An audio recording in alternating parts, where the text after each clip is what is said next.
Good afternoon, everyone, and welcome to our virtual speaker series today. My name is Casey Tanner. I'm on the SPIA Alumni Board and have the pleasure of helping organize some of these events. I wanted to first start out by thanking our co-sponsors for these events, Verizon and Jonathan Dilrymple. And I also want to thank our SPIA Alumni Board for their work in helping us identify these programs and plan their content. We're really excited about our conversation today with former Congressman Woodall and Graves. Before we begin, just a few pointers for our webinar today. Please be aware that we cannot see or hear attendees in the webinar format we have today.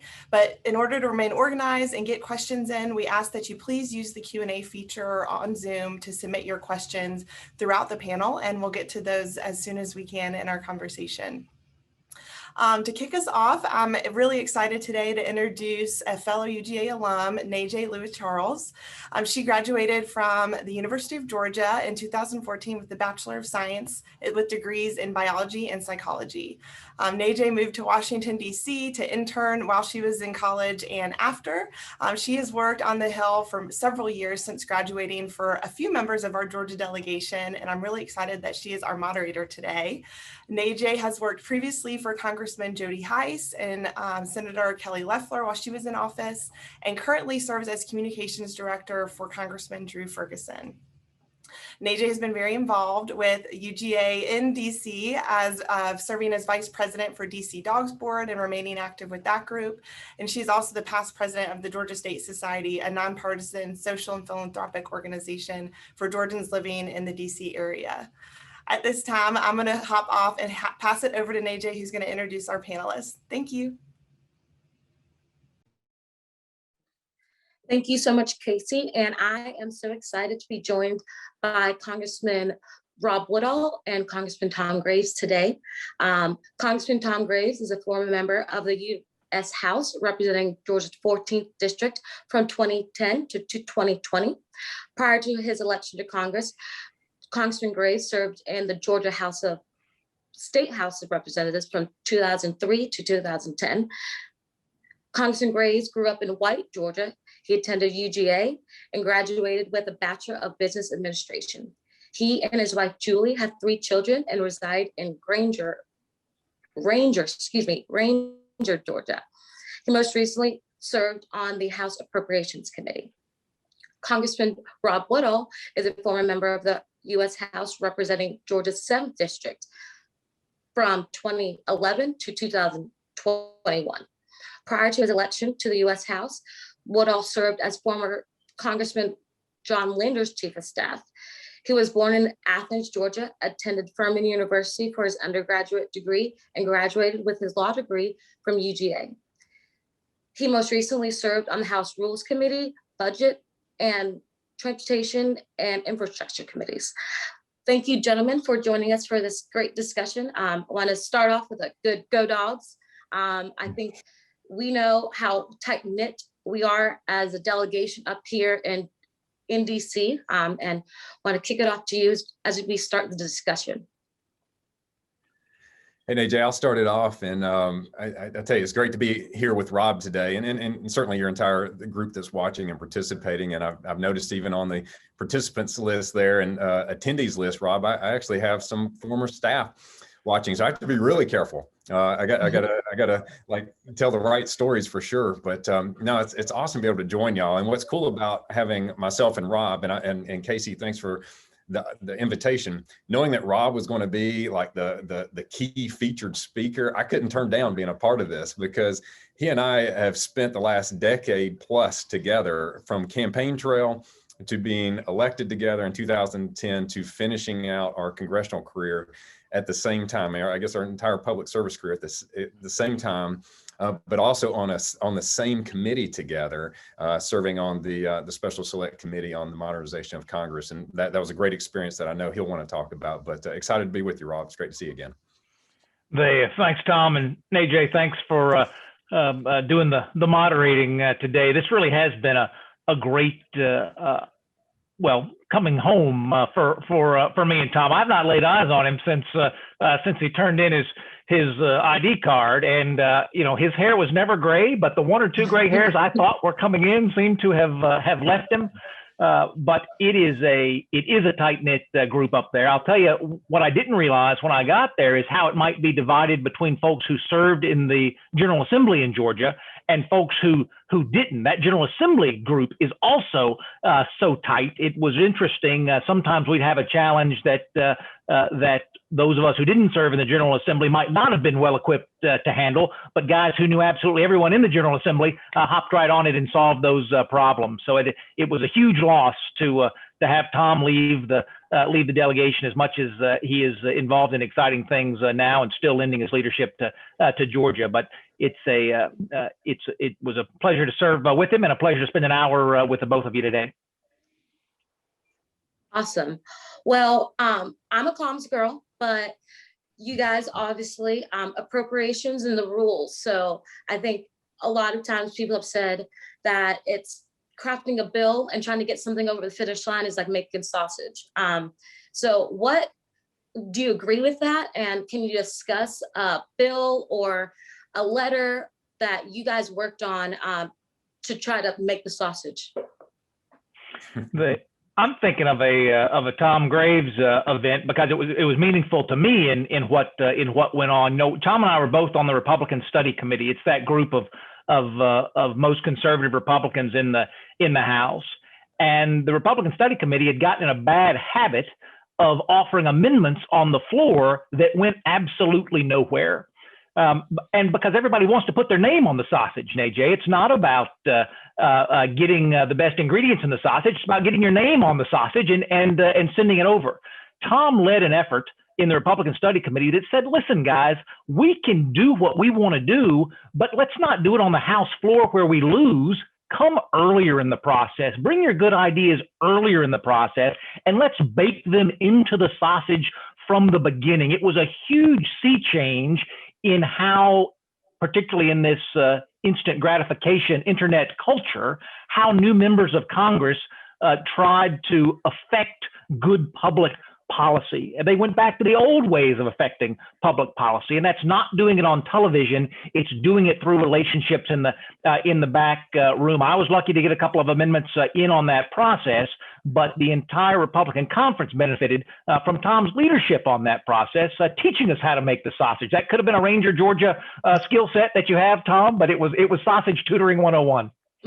Well, Rob, I haven't made sausage before, but I imagine it's less messy making sausage than it is legislation. But Natej, it's a great thought and a great question. And Rob brings up an interesting point. And it was something I learned from one of his fellow mentors and actually a Republican Study Committee chairman at one point, and that was Jeb Henserling. And he told me a while back. He said, "Tom, do you want to make a difference, or do you want to make speeches?" And that's what every elected official has to decide for themselves.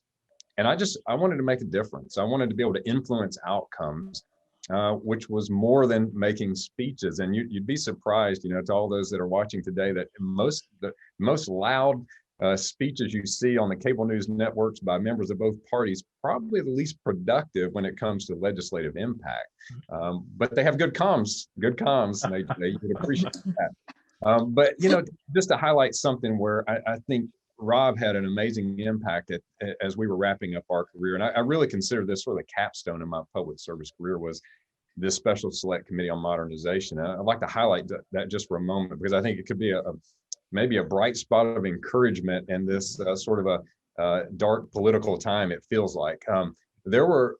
This Special Select Committee was created in our last term, and it was the only rule in the entire House rules package that was voted on by both parties and like agreed to by both parties. Otherwise, all the other rules were partisan. And it was because this committee was created in acknowledgement that the congressional process, or Congress itself, was broken. And it created this new committee, and it does that about Congress was doing this about every 2 decades or so. They would reach a breaking point and something would have to be done to say, okay, what do we do to fix this? And this committee was created that was really an impressive effort in the beginning. And that was, we're going to take 6 Republicans and 6 Democrats, and we're going to put them on the same committee together and ask them to analyze this entire place, everything about it, from staffing to legislative process to rules to technology, whatever it might be, and figure out where is this breaking down? Why are we having government shut down so much? Why is there so much lack of civility and things like that? And Rob was chosen to be a part of that committee, but I was chosen to be the vice chair, which basically was the co-chair of the committee. But what was crazy about this is that in order for us to pass anything out of this committee, we had to have a supermajority vote. Now, imagine that in Congress, you have a committee that's completely bipartisan, and you're going to tie your hands behind your back and say, okay, if you want to pass a recommendation, you have to have a supermajority. Rob and I spent the last 2 years of our time in Congress working on this committee and passing almost 100 recommendations out of the committee unanimously and ideas and concepts and ultimately into legislation to make the place operate better. And so I think we had a very positive experience in the legislative process and an example, quite frankly, of how it can really work. And Rob, you'll recall, we went through the longest government shutdown in the history of our country. We went through impeachment, and we went through a pandemic, a world pandemic. And somehow this little committee was working, able to do it, and hopefully an example for other committees.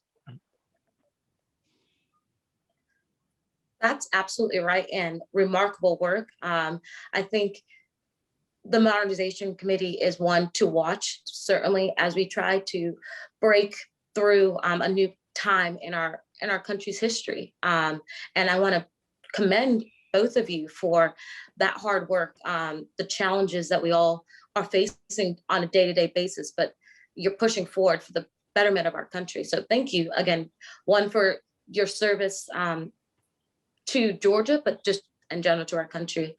And I think you guys touched on with that question of your relationships and making sure that we're working across the aisle, but also understanding, like, making the hard decisions. Can you touch on how your relationships at Georgia helped you in Congress in a way? Like from Georgia, I guess. I'll try that, Natej. The law school is a different place. My biggest UGA influence came from hiring my chief of staff, Derek Corbett, because every problem that came up for the 10 years we worked together with him as chief of staff was, Rob, let me call my fraternity brother. Hey, Rob, I took so-and-so to formal. Let me call her and see how we could get this done. Every single problem, and I'm not talking about trying to elevate any political outcome. I'm talking about how do you fix things for people who really need help. And there is a UGA alum in every single leadership capacity in the state.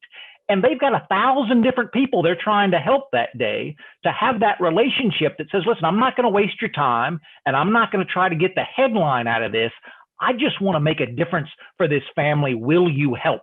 And as you know from your UGA colleagues, the answer is always, I absolutely will help. Let me see what I can do. And I just can't list the number of problems that would have gone unsolved, but for that very tight-knit network of UGA alums who were willing to work together for the common good. That's a great response, and Rob's absolutely right. And when you think about the University of Georgia, it is it's really a microcosm of our state, and in many cases our districts and who we represent across the board. And it's not about a Republican area or a Democrat area. It just shows the blend and the uniquenesses of our state, and you see that from those who you've been at school with. But then Natej, there's a really, you don't see this often, but in our delegation today are two fraternity brothers. That's really unique. So Austin Scott and Drew Ferguson, met each other at the University of Georgia back in their day and were fraternity brothers. And so to hear those stories, I don't know otherwise these two guys might get along other than knew each other back then. They're just fun personalities, and they have exciting stories together, and there's this camaraderie that occurs, and it does go across party lines. But as Rob mentioned, it even goes into the staff and who staffs your office as well. But just the same, and Casey would know this, was her days at Georgia Tech. You were touching on the bipartisan nature and all, and that is, even though we may be Georgia alums, we have to represent all the institutions in the state of Georgia, just much like we have to represent all those in our districts. And so we have to have equal attention and focus on other universities and other school systems throughout the state and meeting their needs as well. Absolutely. I always think about the Truman saying, President Truman, if you want a friend in Washington, get a dog. So that's what it's always a friendly thing. So Congressman Woodall, you touched on your chief of staff, which is a lot of times who people say people of policy. So, and they say each office is its own business. So what would you say is your business model? We had a customer service style coming into the office as a staffer.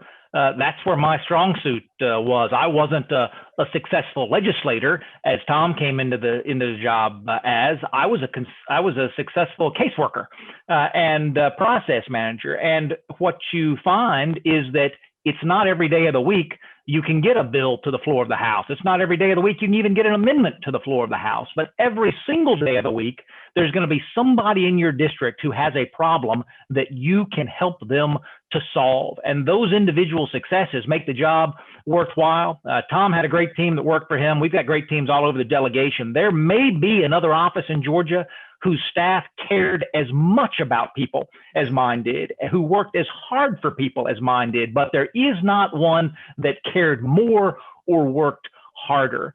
And that is, you see that even after 10 years in office and 10 years as a chief of staff. When I left the office, I had people that I'd been working with who stayed in that same office for 20 plus years because they wanted to be a part of making a difference for people, and our model helped to do that.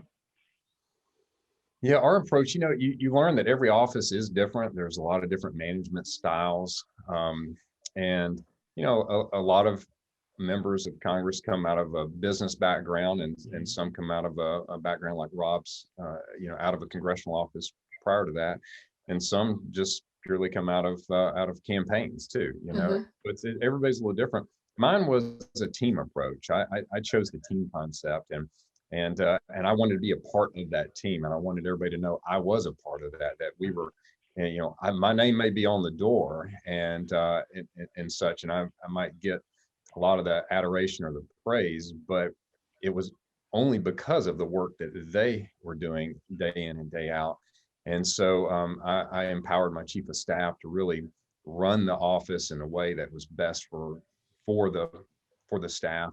And I wasn't a micromanager. In fact, that might have been one of my faults, is that I was more hands off than most. But I just enjoyed hanging out with the team. I would go sit in the back office, as you know, Natej, as they call it, and sit on the radiator and sit there and chit chat while they're trying to work. And they're like, wait a minute, should you be doing something else? So I always wanted to just make sure our team all felt that they were all equal in my eyes, and that it was an equal effort by everyone to service the folks we represent, which, as you know, is not an easy job for any staff member. It's and this is something Rob and I learned through the Modernization Committee, the challenges and the stress and the pressures that are placed on staff. The demands are just tremendous. And so we tried to have a little fun too. So I would say we had a team atmosphere and a fun atmosphere was my approach. Well, I think both of those models are certainly winning ones. And from my perspective of working with both of your teams and your offices, definitely have those as their core. So thank you. I want to ask Casey if there are any questions from the group. If not, please submit some. We want to hear from you. We don't want to. Not yet, Natej. So y'all keep going and we'll moderate the Q&A. If anyone will submit their questions, we'll be glad to get to them. Thank you. Awesome. Of course, I feel like, Natej, you could look at my background and see there's a little University of Georgia represented and I don't know if any of the participants can identify. Yeah. Well, Penley, Yeah. that's Oh, nice looking. Georgia. Yeah. Have you ever seen all Absolutely. the work he does? Yeah. He's great at doing UGA and Herschel, and yeah. I think he's actually spreading to other states. I think majority or minority leader Kevin McCarthy has one in his office. Is that true? That's right. That's right. So Georgia's everywhere. That's one of those things I see, the power G in every state, like you mentioned, across, it's like, here we are, how about them? I guess we're kind of going to, you guys made the transition from staff member to Congress and state legislature to federal office. So what advice would you give to those considering wanting to run elected office in the future? And what's something that you wish you would have known during your first election that you do now? I saw Tom on the campaign trail in his first of, what was it, Tom, 4 elections in 6 months that you went through? It was 4 elections in 91 days. That was crazy. I say this with absolutely no tongue-in-cheek reference. If you want to understand what running a good campaign looks like, go and look at those 4 Tom Graves elections from 2010, and then look at the path that he's taken since then. Now, my advice, Natej, is forget the advice and be authentic. Nobody was putting all their eggs on the Tom Graves train in the Tom Graves basket in those days.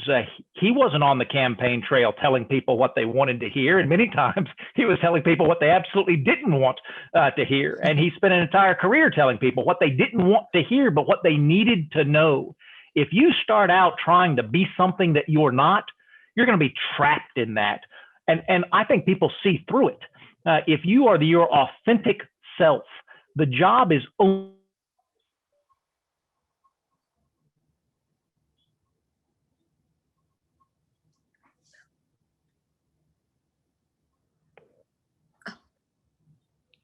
to absolutely throw their hat in the ring. Just do it from the heart, and not from any playbook that you might find on the web somewhere.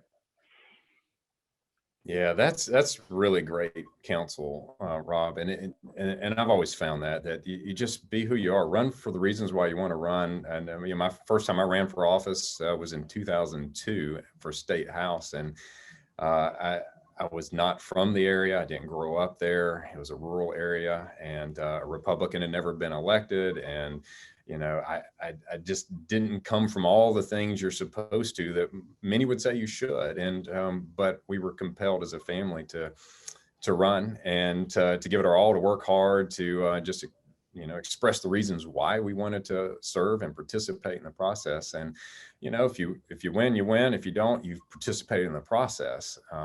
But to Rob's point about you'll see a lot of examples of how people campaign or how they may attempt to govern, or whatever you might see from a social media perspective, or who they hire, or how they run things, or the tone they use. If it's not you, don't do that. It's not going to work, and voters certainly see through that. But the transition from state house to federal was really quite different. I mean, I went from a 55,000 or so district of constituents to nearly 800,000, and the issue set was quite different. You might be dealing with Georgia State Patrol issues in the state of Georgia versus national defense issues and international issues on the federal level. But if anything, for anybody watching this that ever doubts your ability to serve in Congress and manage those issues, your verification of you can do it is me, because I'm the guy that grew up poor in the mountains of North Georgia. And I was lucky to get out of the University of Georgia. I barely made it, Natej. I mean, I don't ever publicize my graduating GPA. I mean, my highest SAT was a 990, I think. I don't even know how I got in. So, but I'm a great example, and I know Rob would say the same about himself, of how just everyday normal people can participate in the process and have an impact, and that's and many times that's probably the better approach, is having just having everyday folks from everyday parts of our state participate. I love that. And I think that's so important. And part of what makes our country great is that blend. Anyone, and you can do anything if you put your mind, heart to it, and be yourself, as Congressman Woodall mentioned. It's important to be authentic and say, like, this is who I am. So I think, Casey, we've gotten a few questions in since we did the prompt. So I don't know if we want to try to get one from the crowd. Yeah, absolutely. We have a few in. Thanks, you guys.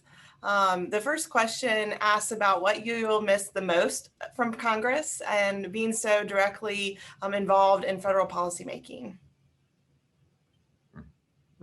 Tom's been gone a little longer. He may be missing it a little more than me. I'll tell you what the answer to that is for me, coming from a casework background, is folks call and still want help.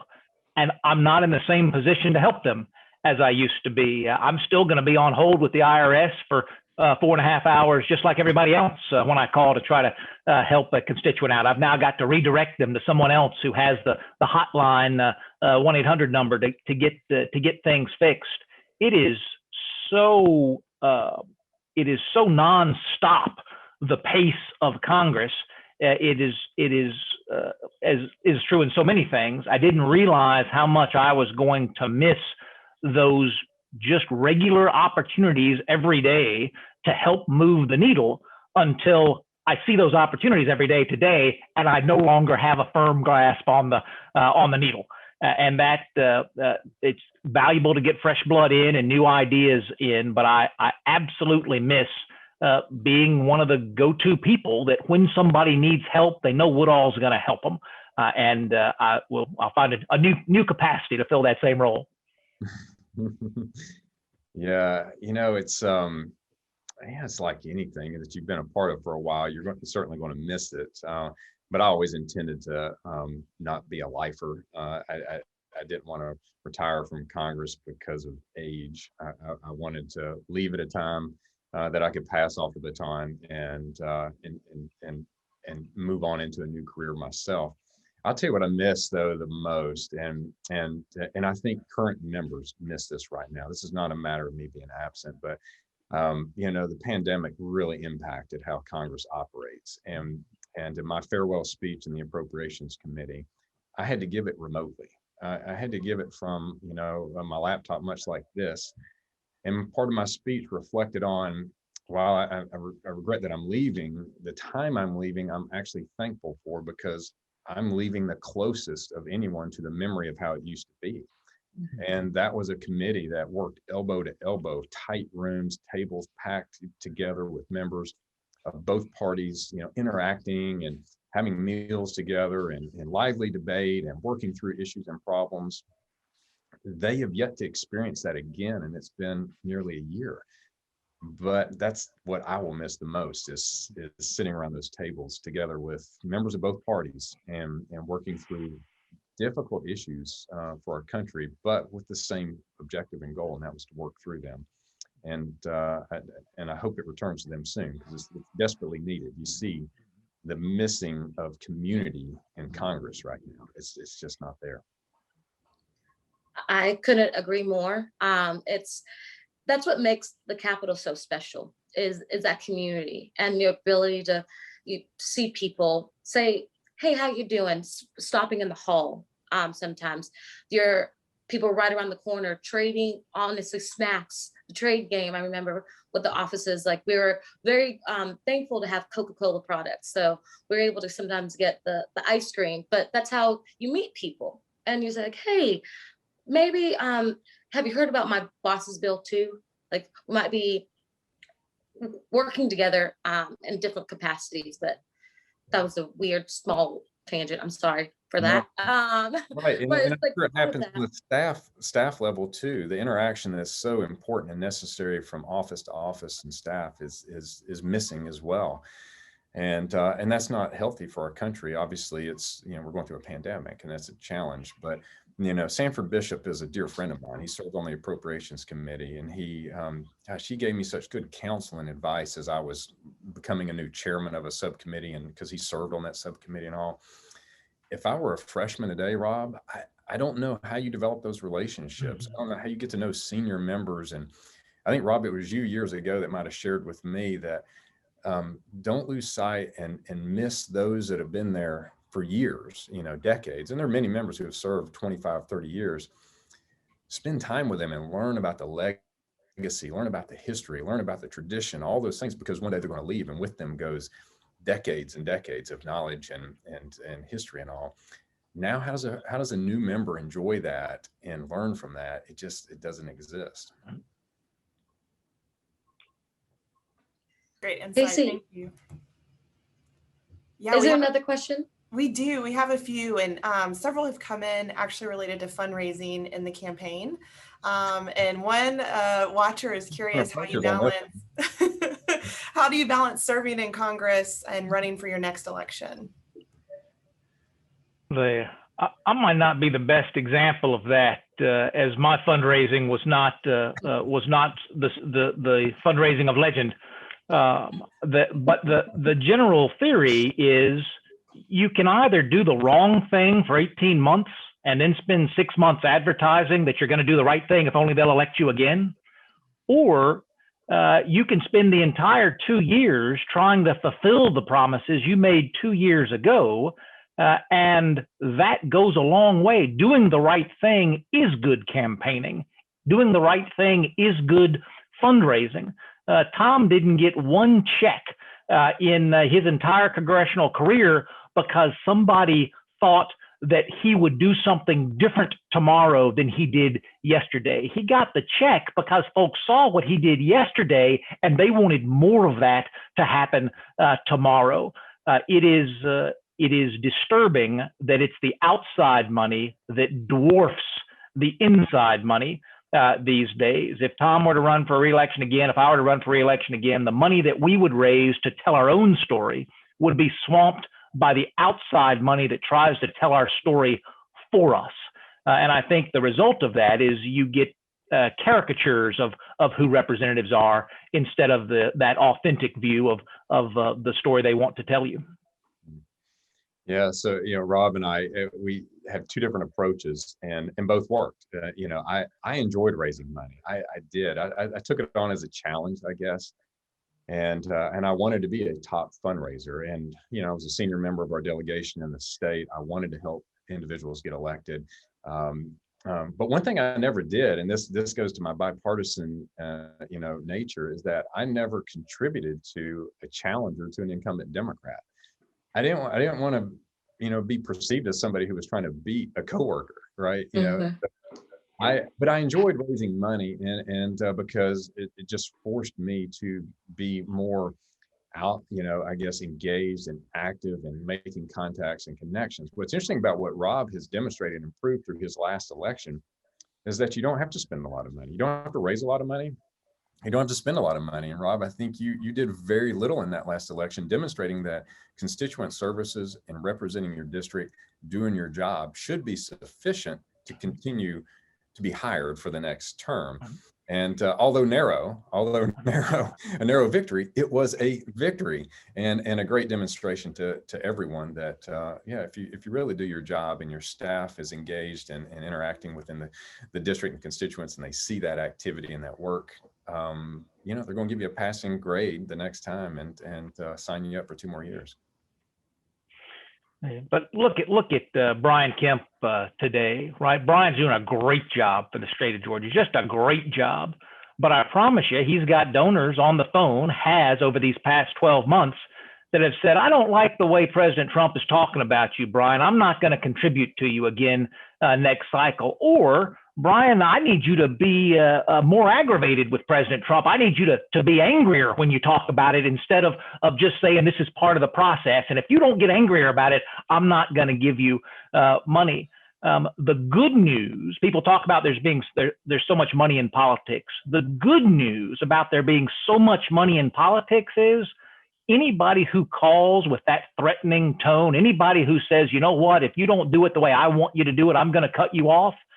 You can just go find somebody else who appreciates the way that you are doing it and get them on board to help you too. When you read those stories about somebody contributed $5,000 and so Joe Biden must be on the take or Mike Huckabee must be on the take or what have you, just nonsense. These campaigns are so expensive these days that it has created an environment where people are not as tempted to be swayed by donors as they might have been when there was less money in the game. And I value that.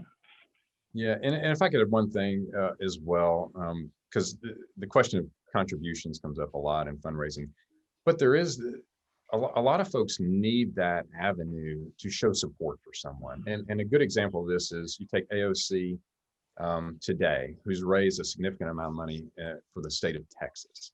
It's a way she used her network, her influence and all to benefit a community.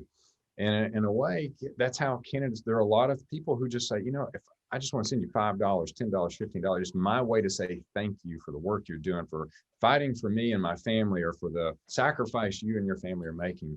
And so in some respects, you would be, if you removed, you know, campaign contributions altogether, you'd be taking away that opportunity for just individuals to say thank you in their own little way that they want to do that. But there is the big money side of it. I think Rob reference is very different. Very good insight. And I've never had to go on that opposite side. So I commend you guys for that. Casey, I feel like there's some good ones still coming. You want to keep with the queue?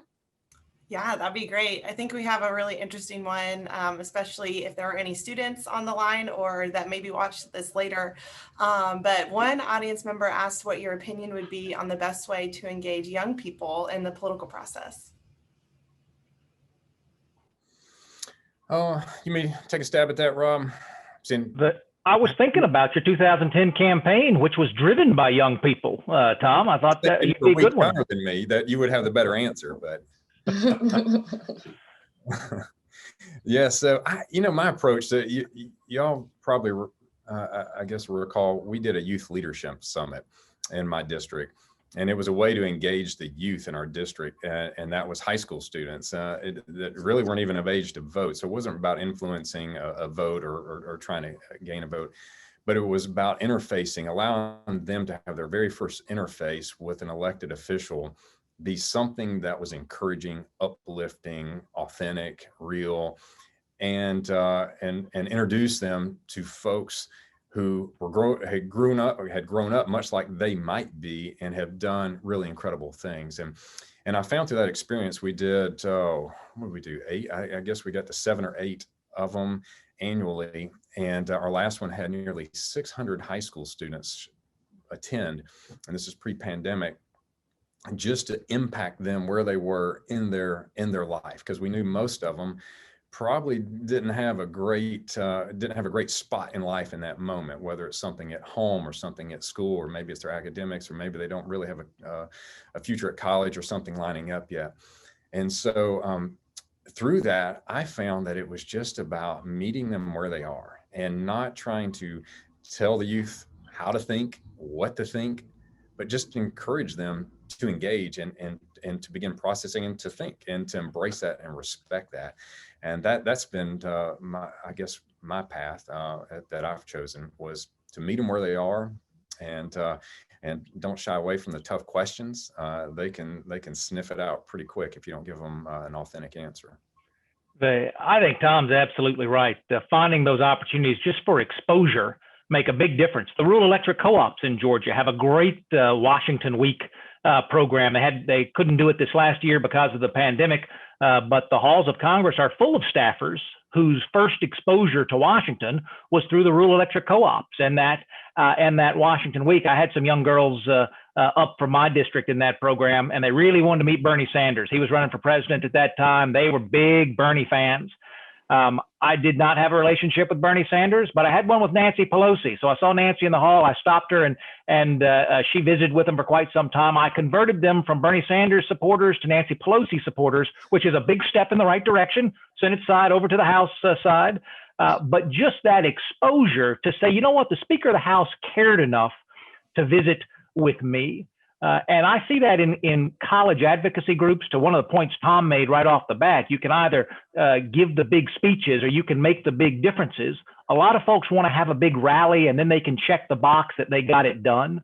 But there are opportunities for every issue that young people are interested in to build a relationship with that member of Congress or that state representative, to work on an amendment that's going to help move the ball in the right direction, and to be able to partner with folks just to convince them that they are in control, that at age 18, they do sit on the board of directors of the United States of America, and they do have an opportunity to move that needle.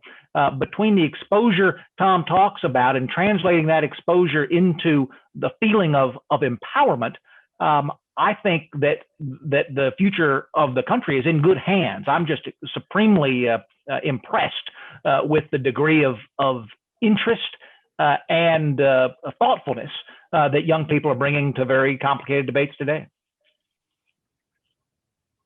Great advice.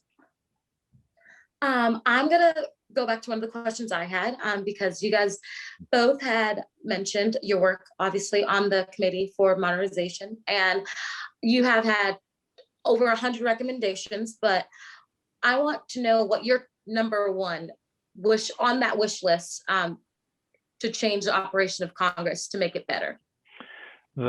I'm going to have to go first, Tom, because since you're the chairman of the committee, what your wish list go, that's going to be the pinnacle. For me, it was the revitalization of the old bipartisan members retreat that we used to have. Folks talk about congressional retreats like everybody's going on vacation. It's just nonsense. You're trapped in the hotel room, in the conference room, and you're working from the pre-breakfast meeting to the post-dessert meeting at night.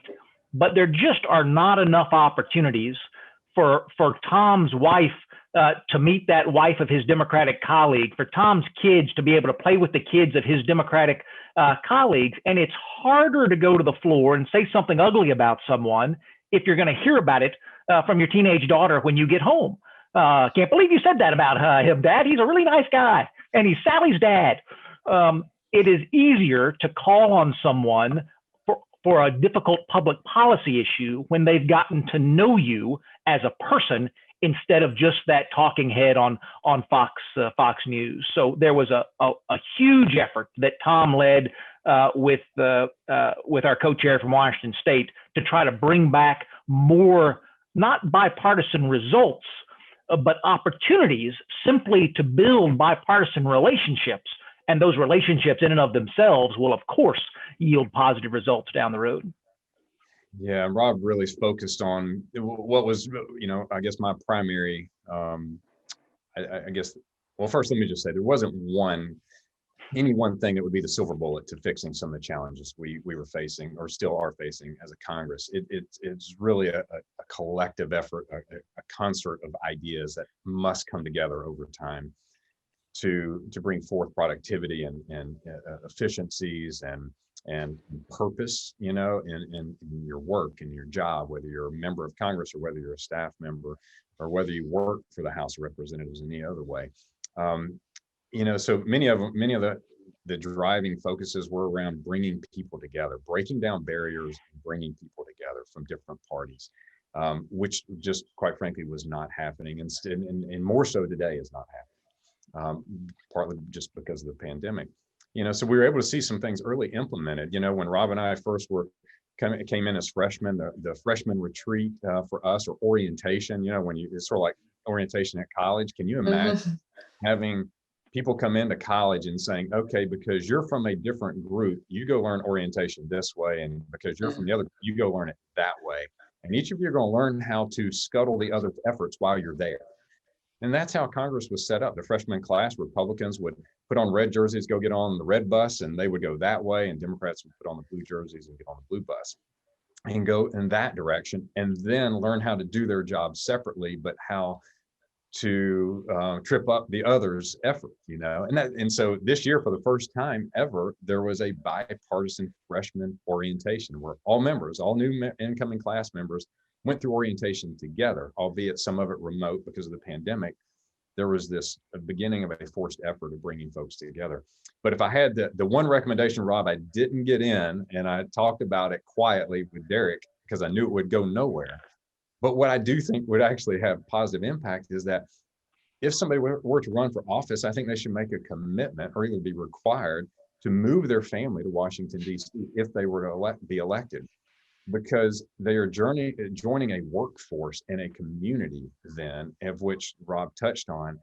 If my kids are going to school with the kids of someone else, it's much more difficult for me to say disparaging things about someone publicly if I know there's going to be interaction somewhere else, or if my wife is hanging out with or playing tennis with someone else's spouse and stuff. But the lack of community is probably one of the driving forces for some of the challenges I think Congress faces today. And it's the ability to fly in and out so quickly and to get so many different places, and technology, all these good things have sort of created some challenges and problems as well. So that didn't get in. So for the last 10 years, for those watching, I slept in my office.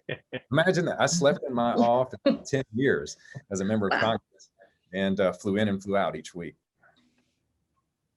That's a lot of sky miles.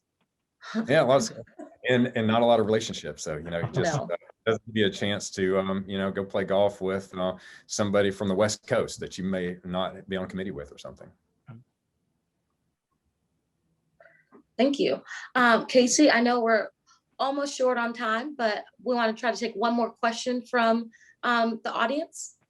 Yeah, absolutely. Thanks, Natej. Had one question from actually a former staffer for you gentlemen, but what do you think the Georgia delegation can do to ensure that it remains strong in Congress? We've had a year of drastic changes in our delegation by losing you two and other long-serving members. And what would be your thoughts on how we can stay as a strong delegation?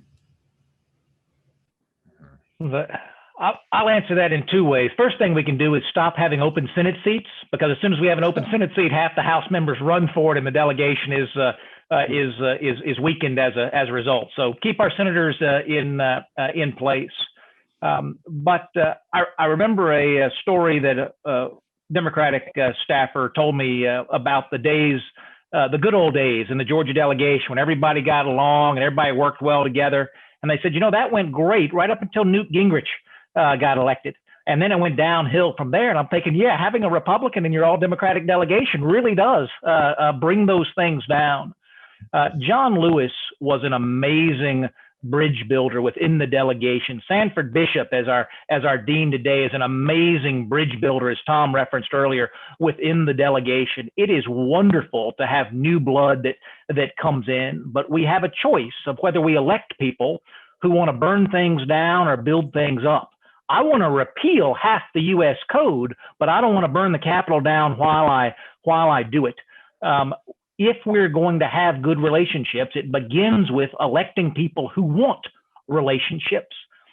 If you saw the people that Tom Graves spent his days with on the House floor, you'd think he was a Democrat trying to hide out in a Republican district. But the truth is, he was a rock solid, hardcore, dyed-in-the-wool conservative who knew if he was going to get his agenda done, he had to have partners to do it. And those partners often come with a D behind their name. Electing people who believe in relationships is the prerequisite to having relationships. Yeah, and I know we only have a few minutes left. I'll tell you what I did in the very beginning. I reached out to John Lewis, never had met the man. I'd heard about him. I had read about him, and I went to breakfast with him, and I got to know him. I got to hear the stories. I got to hear his life. And he and I developed a very, very good relationship from there. And in fact, I attended his wife's funeral when she passed away.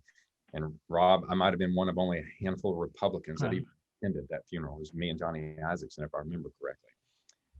And then I was able to later give my farewell speech. I didn't give about me.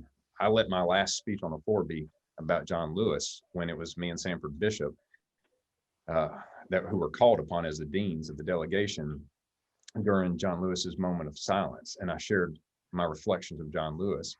That's the impact he had on me. So my recommendation to the new members of our delegation would be, reach out to Miss Bordeaux, reach out to Hank Johnson, reach out to David Scott and Sanford Bishop, Miss Williams, and go to breakfast with them, get to know them, respect them, see where they're coming from. And maybe all of our delegations should start doing that. And maybe it brings them all together where they all actually go and have a lunch together. Can you imagine that? All the Republicans and Democrats from our delegation in Georgia enjoying a little fellowship and food together. I would love to be there. The laughter, the stories, the journeys they've all traveled, shared at one time. That would be an amazing thing for our state. And so that would be my recommendation. Well, I think that's a great way to end.